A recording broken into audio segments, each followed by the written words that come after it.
Hello everyone, welcome back. Genetics देख रहे हैं हम चैप्टर 5 के MCQS लास्ट लेक्चर में देखे। ये लेक्चर के अंदर chapter 6 molecular basis of inheritance के कुछ MCQS देखेंगे। ओके, चलो फर्स्ट वन है heat killed S from streptococcus extract treated with protease is mixed with live R form streptococcus cell. चलो क्या बोला है कि हीट किल किया हुआ जो स्ट्रेप्टोकोकस है उसे मिक्स कर रहे हैं आर टाइप का जो स्ट्रेप्टोकोकस है उसके साथ। ओके, पर ये जो हीट किल्ड है उसे किसका ट्रीटमेंट दिया है? प्रोटीएस का। ओके, तो प्रोटीएस का ट्रीटमेंट दिया है। ओके, देन उसे मिक्सअप कर रहे हैं आर के साथ। ओके, देन माइस के अंदर इंजेक्ट करवा रहे हैं, injected into mice. What is most likely to happen? Okay, तो क्या होगा? तो देखो, प्रोटीएज जो है वो एंजाइम है, वो क्या करेगा? तो प्रोटीन का ब्रेकडाउन करेगा। ठीक है, तो प्रोटीन का ब्रेकडाउन होगा तो अब हमें ऑलरेडी पता है कि जेनेटिक मटेरियल डीएनए है। ओके, प्रोटीन अगर ब्रेकडाउन हो भी जाता है फिर भी ट्रांसफॉर्मेशन जो प्रिंसिपल है वो चेंज नहीं होगा। ओके, तो सेम यहाँ पे अगर प्रोटीएज एंजाइम के थ्रू ये जो बैक्टीरिया है उसका प्रोटीन ब्रेकडाउन हो गया तो भी ये ट्रांसफॉर्म कर सकते हैं आर को इनटू विरुलेंट या फिर पैथोजन फॉर्म में कन्वर्ट कर सकते हैं आर को। ओके, ये पैथोजन के फॉर्म में कन्वर्ट कर लेंगे आर को। पैथोजन माइस के अंदर इंजेक्ट करवाने के बाद जो माइस है वो मर जाएगा। ओके, पर अगर यहाँ पे प्रोटीएस की जगह डीएनएज होता, डीएनएज एंजाइम होता, ओके, तो क्या होता? माइस है वो लाइव होते। ओके, वो जिंदा रह जाते। क्यों? क्योंकि जेनेटिक मटेरियल डीएनए है, नॉट आरएनए और protein. Addition of deoxyribonucleotides by DNA polymerase during DNA synthesis is an endergonic process. The source of energy used in, चलो अभी देखो, एंडरगोनिक प्रोसेस यानी कि ऐसा प्रोसेस जिसमें एटीपी या फिर एनर्जी रिक्वायर्ड है। ओके, तो क्या बोला है कि डीएनए पॉलीमरेज एक एक न्यूक्लियोटाइड, डीऑक्सीराइबोन्यूक्लियोटाइड एक एक ऐड करने का काम करता है। ओके, अभी उस दौरान उसे एनर्जी चाहिए, तो एनर्जी कैसे मिलेगा? तो देखो, nucleotide themselves serve as energy source. Okay, जो न्यूक्लियोटाइड है, ओके, वो अपने आप एनर्जी सोर्स तरीके एक्ट करेंगे यहाँ पे। ओके, कि वहाँ पे था बुक के अंदर थियरी में कि ये जो डीऑक्सीराइबोन्यूक्लियोटाइड होते हैं उनका दो फंक्शन है। फर्स्ट, वो एज अ सबस्ट्रेट एक्ट करते हैं, एंड सेकंड, वो as a energy source act करते हैं इन डीएनए सिंथेसिस। ओके, तो two purpose of deoxyribonucleotide act as substrate and act as energy source. Which of the following is also called the soluble RNA? तो soluble RNA tRNA को बोला जाता है। Okay, पहले soluble RNA बोलते थे, then उसका जो रोल है वो क्लियर हुआ कि वो अमाइनो एसिड का ट्रांसफ़र करवाता है, तो इसीलिए ज़्यादा स्पेसिफिक tRNA बोलते हैं। Each strand of double-stranded DNA act as template for new strand. The two daughter DNA will be, चलो अभी क्या पूछा है? अगर DNA के स्ट्रक्चर में जो दोनों स्ट्रैंड है वो एज अ टेम्पलेट एक्ट करे तो जो दो नए डॉटर DNA बनेंगे वो कैसे होंगे? ओके, अभी देखो, नॉर्मली क्या होता है? तो नॉर्मली DNA सिंथेसिस होता है बाय सेमी कंजर्वेटिव मॉडल। एक चेन होता है टेम्पलेट एंड दूसरा एक्ट करता है कोडिंग पर। यहाँ पे क्या पूछा? Both act as template. तो दो नए डॉटर डीएनए बनेंगे, वो कैसे होंगे? तो सीधी बात है, दोनों टेम्पलेट के फॉर्म में एक्ट करेंगे। ओके, तो जेनेटिक मटेरियल आइडेंटिकल होगा, आइडेंटिकल एग्जैक्ट कॉपी होगा उनके पेरेंट का, तो आइडेंटिकल टू पेरेंट डीएनए। जो नए डॉटर डीएनए बनेंगे वो एकदम आइडेंटिकल होंगे। नॉर्मली क्या होता है, टेम्पलेट होता है, उसके अकॉर्डिंग एक एक नए न्यूक्लियोटाइड ऐड होते हैं, एक टेम्पलेट के अकॉर्डिंग, एंड दूसरा जो है उसमें क्या होगा, न्यूली सिंथेसाइज चेन बनेगा।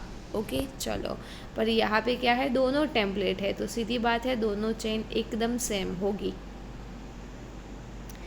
In Avery, MacLeod and McCarthy experiment, the transformation of bacteria was inhibited by, okay, क्या पूछा है, एवेरी, मैकार्टी, मैक्लियॉड ने जो एक्सपेरिमेंट किया था उनके अंदर बैक्टीरिया का ट्रांसफॉर्मेशन जो है वो इनहिबिट हुआ था। कैसे, तो कैसे हुआ था, तो उन्होंने क्या किया था, ग्रिफिथ का एक्सपेरिमेंट रिपीट किया था with treatment of different enzyme like protease, RNase and DNAs. तो उन्होंने देखा कि जब भी डीएनएज का ट्रीटमेंट देते हैं, डीएनएज एंजाइम का ट्रीटमेंट देते हैं, तब बैक्टीरिया का जो ट्रांसफॉर्मेशन है एस में से आर में से एस बनने का जो प्रोसेस है, ओके, ट्रांसफॉर्मेशन है, वो स्टॉप हो जाता है। ओके, जब डीएनएस का ट्रीटमेंट देते हैं तब। प्रोटीएज और आरएनएस का ट्रीटमेंट देंगे तब भी ट्रांसफॉर्मेशन हो ही रहा था। ओके, अभी हमारे ऑप्शन में देखो डीएनएस नहीं है, ओके, ये डीएनएस है। ओके, डीएनएस, DNAASE, ओके, जिसके पीछे ASE आए वो एंजाइम होते हैं, तो वो नहीं है यहाँ पे। ओके, तो ऑप्शन आएगा नन ऑफ दिस। ओके, अगर ये होता डीएनएस तो वो सही आंसर आता। फ्रेडरिक ग्रिफिथ क्या डिस्कवर किया था, तो फर्स्ट है DNA is genetic material, RNA can be genetic material, streptococcus has two strain, bacterial transformation. Okay, तो ग्रिफिथ ने ये बैक्टीरियल ट्रांसफॉर्मेशन जो प्रिंसिपल है वो डिस्कवर किया था। वो ये नहीं बता पाया था कि डीएनए या फिर आरएनए या फिर प्रोटीन, ये तीनों में से जेनेटिक मटेरियल कौन से है। उसने जस्ट बैक्टीरिया कैसे ट्रांसफॉर्म होते हैं, ओके, कैसे नॉन वीरुलेंट में से वीरुलेंट या फिर नॉन पैथोजन में से कैसे पैथोजन बनते हैं, वो बताया था। Okay, which is transforming principle. Which of the following codon has a dual role in the genetic code? Okay, तो AUG जो है वो स्टार्ट कोडॉन है as well as it code for methionine amino acid. Okay, तो dual role जिसका है वो है AUG। Watson and Crick based their model of DNA on X-ray differentiation data produced by, okay, Watson and creek ने जो DNA का model दिया था वो किसके कौन से साइंटिस्ट ने एक्सरे डिफ्रेंशिएशन डाटा जो था वो प्रोड्यूस किया था, जिनका यूज़ करके वॉटसन एंड क्रीक ने डीएनए मॉडल दिया। ओके, तो जो साइंटिस्ट थे वो थे फ्रैंकलिन एंड विल्किंस। ओके, ये दो साइंटिस्ट ने सबसे पहले क्या किया था कि डीएनए का जो मॉडल है उसके लिए एक टेक्निक डेवलप की थी which is X ray differentiation. Okay, और पूरा डाटा निकाला कि इस तरह न्यूक्लियोटाइड का अरेंजमेंट होता है। देन वो जो डाटा है उसका यूज़ करके वॉटसन एंड क्रिक ने डीएनए डबल हेलिक्स मॉडल दिया। ओके, हमारी बुक में फ्रैंकलिन का मेंशन है, विल्किंस का मेंशन नहीं है। ओके, तो यहाँ से याद रख लेना ये दोनों साइंटिस्ट का कंट्रीब्यूशन है behind X ray differentiation data of DNA double helix model. At which position in the ribose is an additional OH present, okay, with respect to deoxyribose? Okay, तो सेकंड नंबर पे, ओके, सेकंड नंबर का जो carbon है वहाँ पे OH present होता है, ठीक है, राइबोज शुगर में, वाइल डीऑक्सीराइबोज में सेकंड नंबर का जो कार्बन है वहाँ पे ओनली हाइड्रोजन प्रेजेंट होता है। ओके, तो एडिशनल OH कहाँ पे प्रेजेंट है, राइबोज में विथ रिस्पेक्ट टू डीऑक्सीराइबोज, तो सेकंड नंबर का कार्बन।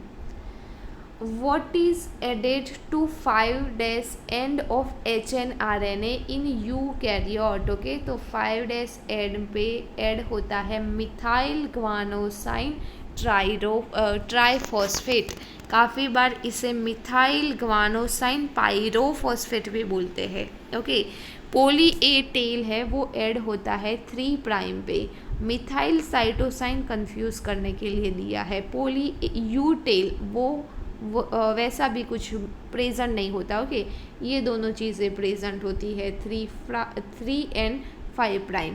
ठीक है, तो मिथाइल ग्वानोसाइन ट्राइफॉस्फेट या फिर methyl guanosine pyrophosphate present at 5 prime end of HNRNA in eukaryotes.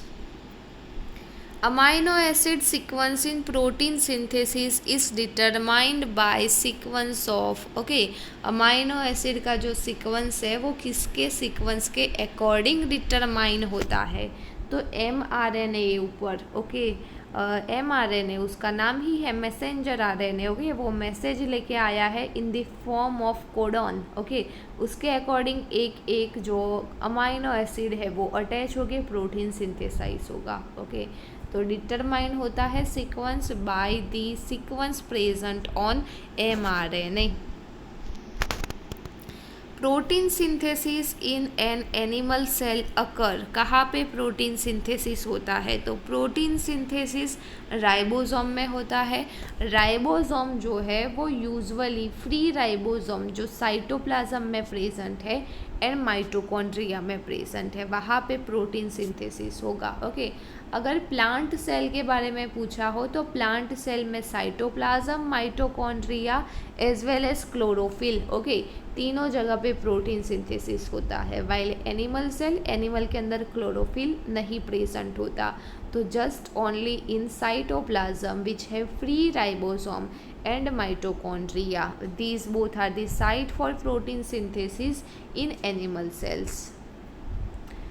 Degeneration of genetic code is due to, okay, now what is degeneration? तो degeneration मतलब जो genetic codes है वो सारे यूनिक है अपने आप में, तो वो कैसे डिसाइड होता है? तो देखो कुछ इस तरह होता है, U U U U U A, okay, U U A, U U C, U U G, okay, इस तरह जेनेटिक कोड होते हैं। अभी देखो पहले के जो दो है वो तो चारों में कॉमन ही रहने वाले हैं।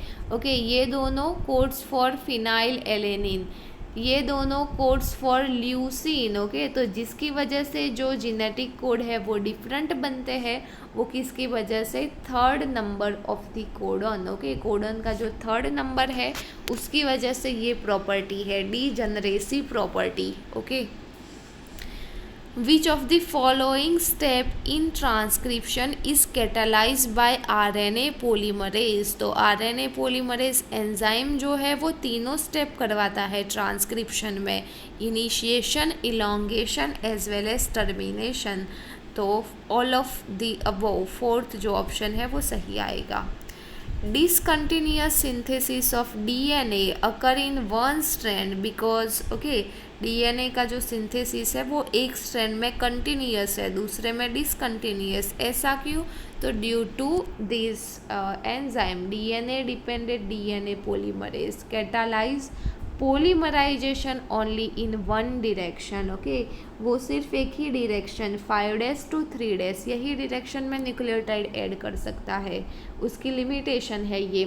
3 to 5 प्राइम एंड पे वो न्यूक्लियोटाइड ऐड नहीं कर सकता। ओके, तो इसीलिए जो दूसरा चेन है वो कैसा बनेगा? Discontinuous.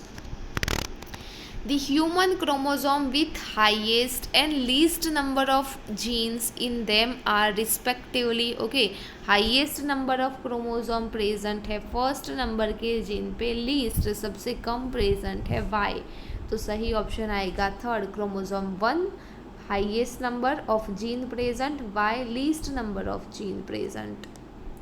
With regard to mature mRNA in eukaryotes, okay, mature RNA जो यूकैरियोट में है उसके रिगार्डिंग सही ऑप्शन ढूंढना है। First, exon intron do not appear in the mature RNA, गलत बात, एक्सॉन तो प्रेजेंट होते हैं, इंट्रॉन अपीयर नहीं होते।